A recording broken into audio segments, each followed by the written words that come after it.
9. Are parents being abused? We hear a great deal these days about child abuse, but much too little, or nothing at all, about parental abuse.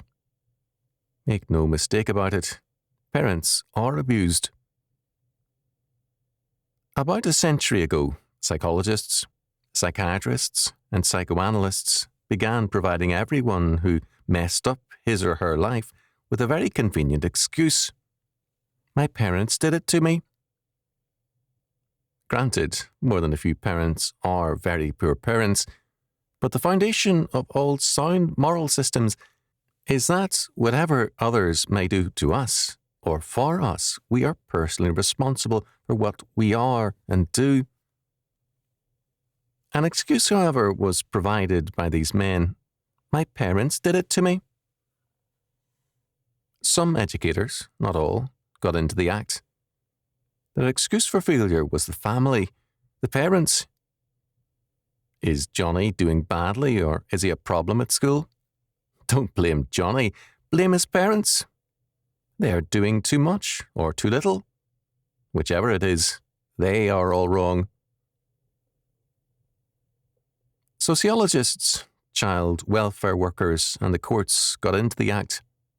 One idiot judge once remarked that there is no such thing as a bad child, only bad families.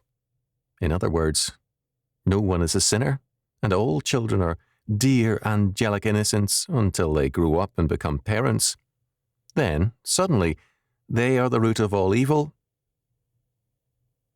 Parents are so abused today that we can be grateful that a strong, natural urge impels people to marry and to have children. Otherwise, with all the abuse parents get, it would be an unpopular calling.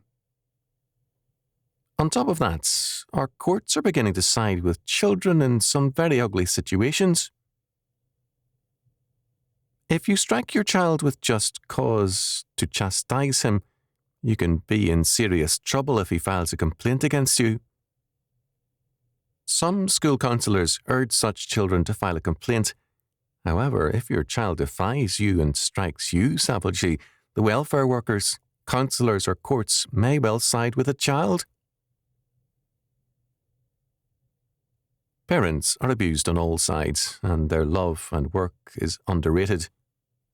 No one but a father or a mother has the patience and love which rearing a child requires.